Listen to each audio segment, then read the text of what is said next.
Bonsoir, heureux de vous retrouver pour la dernière de la saison en ce qui concerne Afro Night. Nous avons été très heureux d'être en compagnie de tous ces artistes qui nous ont fait confiance, ainsi que vous, amis téléspectateurs, pour cette saison qui va s'achever en compagnie d'un artiste ô combien important, car ses orientations musicales sont diverses. Et je pense que désormais, il s'est trouvé. C'est la raison pour laquelle il est notre invité. Comment allez-vous, Red Voice? Je vais très bien, merci beaucoup. Polo Mounene, ça c'est le cri de guerre, ça. Hein? C'est le cri de guerre, c'est le générique qui vous a fait. Ouais. Karabuja, qu'est-ce que ça veut dire? Karabuja, en fait, c'est une espèce de dessin, c'est des gribouillages où quand on commence le dessin, on ne comprend pas. Et à la fin, on a cette image qu'on se dit « Waouh, je ne m'attendais pas que le dessin ressemble à ça ». C'est un peu le résumé de votre carrière. C'est le résumé de ma carrière. Parce que vous avez emprunté plusieurs chemins. On a arpenté des chemins différents. Mais vous saviez où vous allez. Ouais, je savais. J'avais le nord, j'avais la direction. Vous avez la direction. D'où l'album dont on va parler au cours de cette émission. Oui. Merci d'avoir accepté notre invitation. C'est moi qui vous remercie. Et bienvenue à Afro Night. Merci beaucoup.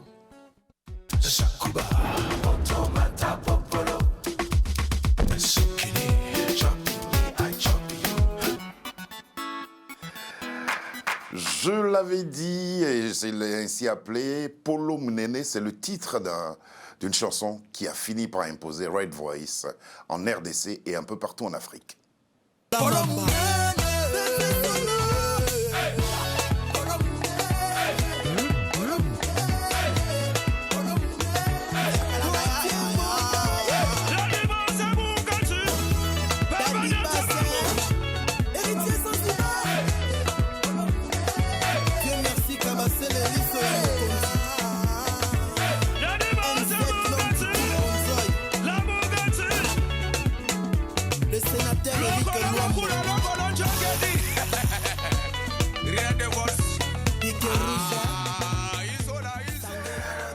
Bomanga na Ilengi, 1+1, Polo Mounene.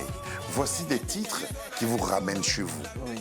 N'est-ce pas? Oui. C'était important pour vous? Non, c'était très important parce que moi, je me suis construit en tant qu'homme en Europe. J'ai fait mes études et tout le consort ici. Mais j'avais ressenti ce besoin d'abord d'aller dans les origines pour que ma carrière soit longue. Mais vous avez commencé aussi parce que vous êtes passionné de musique depuis l'âge de 8 ans. Exact. Ici, vous avez débuté. Oui. Vous avez produit quelques titres. Oui. Et ces titres que je viens de citer pour vous représentent le véritable début de votre carrière. Ouais, exactement. Comment vous l'expliquez? Bon, je l'explique dans le fait que j'ai l'impression que je suis passé par des écoles d'apprentissage et de construction. Tout ce que j'ai fait ici, c'était un peu... c'est comme si j'apprenais, il fallait que j'apprenne à mixer, que j'apprenne à masteriser les chansons, que j'apprenne vraiment la musique dans son essence.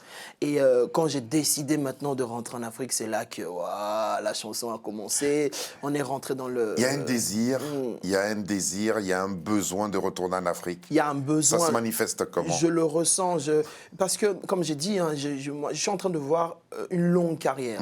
Et j'ai fait des analyses par rapport à tout ce que j'ai vu. Je pense que les artistes qui ont d'abord explosé dans leur pays d'origine sont des artistes qui restent longtemps. Même ceux qui ont une base. Une base à l'origine. Hein. Même on voit même avec les artistes français d'origine française qui sont ici en France, leur carrière est différente de ceux qui ont commencé chez eux. Voilà. Donc, du coup, je voulais vraiment cet apport de mon pays avant de m'internationaliser. Artistiquement, qu'avez-vous trouvé au pays? Artistiquement, j'ai trouvé un pays qui est rempli de talent, un pays qui est éclectique, mais en même temps qui est centré sur sa musique. Alors, pour vraiment rentrer dans la musique congolaise, il faut leur proposer quelque chose qui ressemble vraiment à ce qu'eux ressentent tous les jours.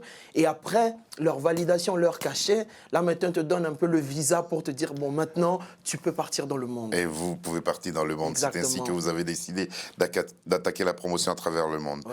2008, vous avez produit Vas-y doucement. 2012, Amour flou. Et le EP Piece of Red, c'était en 2017. On sent des productions irrégulières. Ouais. C'était dû vraiment à cet état de recherche. Et oui, il y a deux choses. Il y a l'état de recherche et il y a les études. Parce que moi, j'ai fait des grandes études. Oui, oui. Alors, j'étais à un moment entre les études et la musique. Vous ne saviez pas trop? Je ne savais pas trop. Il y a même un grand moi qui m'a dit, tu ne pourras que donner maximum 50% chez l'un et l'autre si tu veux vraiment avancer. Ce n'était pas possible. C'était très difficile. Et donc, du coup, à un moment, je me suis dit, je me concentre sur les études, que je finisse d'abord cette partie. sorti. Et puis maintenant, je vais... et donc, Piece of Red est arrivé à un moment où je sors l'EP et je quitte l'Europe. Donc, c'est comme si j'ai fait un travail inutile parce que je devais aller recommencer quelque chose vraiment de plus professionnel. Et puis vous arrivez au pays, vous faites Polo Mounene, des concerts dans des lieux improbables. Exactement. Et là, vous êtes adopté. Oui, je suis adopté parce que j'arrive, je suis sincère. Les gens sentent une sincérité dans ma démarche. Je ne viens pas pour prendre un public et puis m'en aller. Je suis vraiment allé chercher là où même ceux qui sont installés ne vont plus chercher. Et ça, je pense que le public a beaucoup apprécié.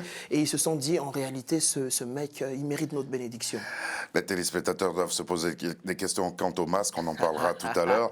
Mais j'aimerais avoir votre avis. Comment vous expliquez que la plupart des artistes congolais soient passés par des chorales à bas âge déjà? Vous l'expliquez comment? Je l'explique par le simple fait que je pense que la musique, il y a un moment où on a l'impression qu'on est avec, mais qu'on ne sait pas, on découvre. Et dans les chorales, c'est aussi, on va dire, des écoles de découverte.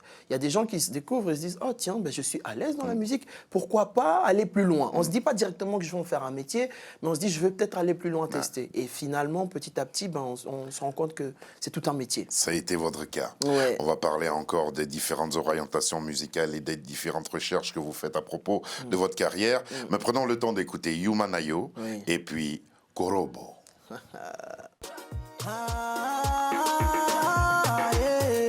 Yumanayo, yo, yo, yo, nakumane Yumanayo, Yumanayo, yo, yo, yo, nakumane Yumanayo, Yumanayo, yo, yo, yo, nakumane Yumanayo. Yumanayo, yo, yo, yo, nakumane Yumanayo. Kiss me, touch me, love me, baby. Yumanayo, hotemano melingi sayo.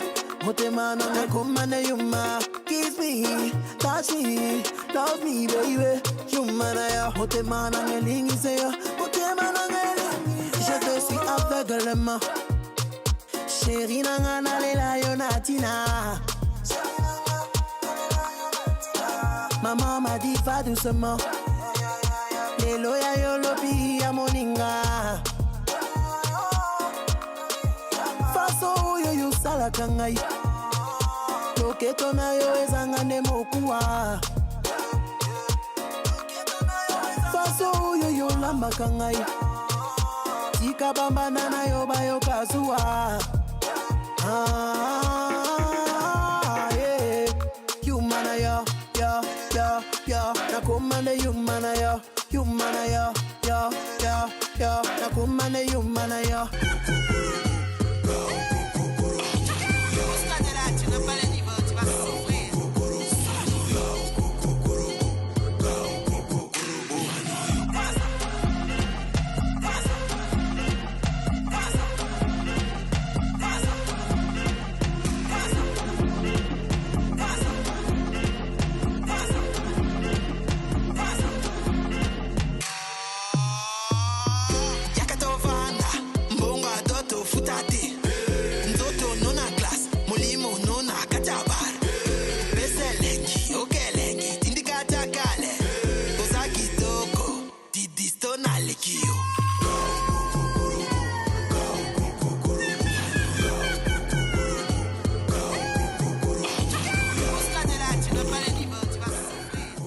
On va revenir sur la première chanson, Yumanayo, extrait de votre EP. Le game a changé. Exactement. Pourquoi vous l'avez intitulé ainsi? Le game a changé parce que j'estimais et j'ai toujours ressenti que maintenant le fait que j'entre dans la musique congolaise, ça marquait le début d'un nouveau jeu, d'un nouveau game.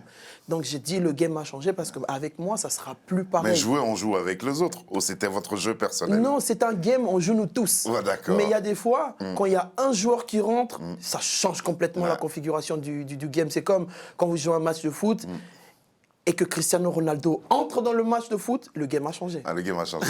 Les défenseurs commencent à...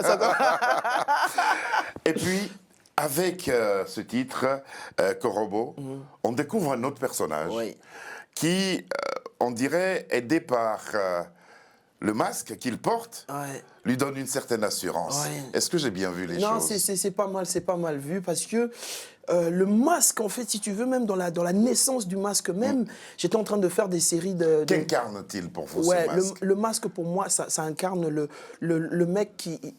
Je m'en fous de ton amour. Je fais ce que moi j'aime. Ah. Et à travers ce que moi j'aime, il y a beaucoup de gens qui vont le aimer. Joker. Je ne cherche plus l'amour. Parce que vous voyez, avec les autres chansons, tu sens un artiste qui veut plaire.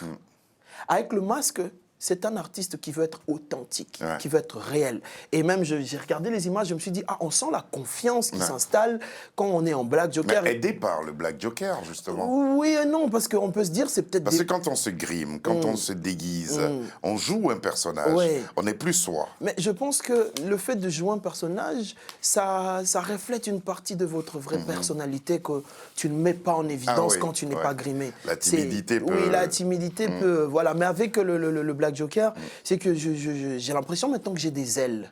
Je suis arrivé au niveau où je peux voler à très haut niveau avec tout le monde sans forcément avoir un Mais complexe. justement, mais quand on écoute vos chansons, comme nous on a pris le temps de le faire en préparant cette émission, on sent une évolution dans votre musique. Où est-ce que vous situez musicalement et artistiquement la différence entre vos actuelles productions et ceux que vous avez proposés auparavant? La confiance.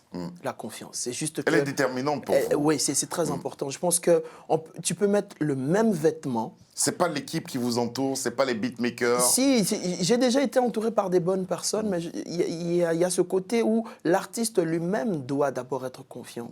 Tu peux être entouré des meilleurs beatmakers de tout le monde, mais si toi-même tu n'as pas cette confiance, c'est difficile qu'on te vende. Et maintenant, je pense qu'il y a ce côté de il y a le feu maintenant, il y a le feu. Qui vous anime et ce feu-là qui est en vous. Exactement. Qu'est-ce que, concrètement, que vise le Black Joker que vous êtes devenu? Le monde. Ah. Simple. Je veux que, à travers le Black Joker, que le monde ait un regard différent sur la RDC. Que le monde ait un regard différent sur comment on emmène maintenant la musique de manière internationale. Parce que je sais, c'est un peu chauvin de ma part de le dire, mais la RDC a toujours survolé l'Afrique au niveau musical. Et aujourd'hui, on est très content de voir qu'il y a d'autres pays maintenant qui ont émergé, qui ont poussé le jeu un peu plus haut. Mais il y a toujours ce besoin pour moi en tant que Congolais de me dire on doit encore reporter la couronne. Du temps où la musique Naija avait pris le dessus, vous en avez souffert? Oui. Non, je ne pense pas, je ne peux pas dire souffrir. Pardon. Je ne peux pas dire souffrir, mais je veux dire ça nous a remis en question. Ça vous a remis en question. De se dire que, oh tiens, quand tu dors... À côté, les gens travaillent. Les gens travaillent. Alors réveille-toi. Et ils ont beaucoup travaillé. Il y a eu le Zouglou en Côte d'Ivoire, il y a eu le coupé décalé qui a... Oui, chapeau. Et j'applaudis, hein. Chapeau. Et maintenant, nous, si on veut... C'est bien, ça fouettait tout le monde un peu. Ça fouettait tout le monde. Ouais. Et puis, pour parler de la RDC, pour parler du Congo en général, ou des deux Congos, il y a une distinction qui a été faite par l'UNESCO. La rumba congolaise est désormais classée au patrimoine immatériel de l'UNESCO. Qu'est-ce que cela vous évoque? C'était un plaisir, c'est une reconnaissance de tout ce qui a été fait par nos pères. Vous vous êtes senti concerné par cela? Je me suis senti concerné parce que, au passage, toujours dans mon gribouillage, il y a de la rumba qui est rentrée dedans, dans mon gribouillage de musique que j'étais en train de faire. Et c'était un plaisir, c'est un plaisir de voir que la rumba était reconnue.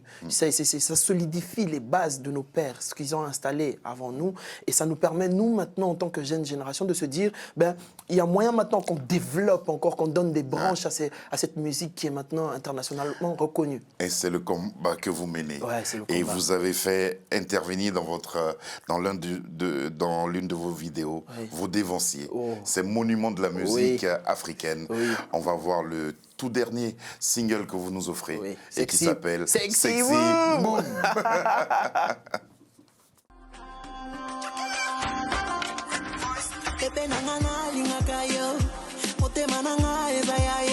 Tu me donnes la folie, je t'aime à la folie. Toi et moi du corps à corps, nazo senga corps à corps. Zotono impoli, tu me fais du saloli. Je me colle à toi. Comme il s'en soba. Kotisanga na lola, rapata pour tout sexy boom. Do what you do, baby.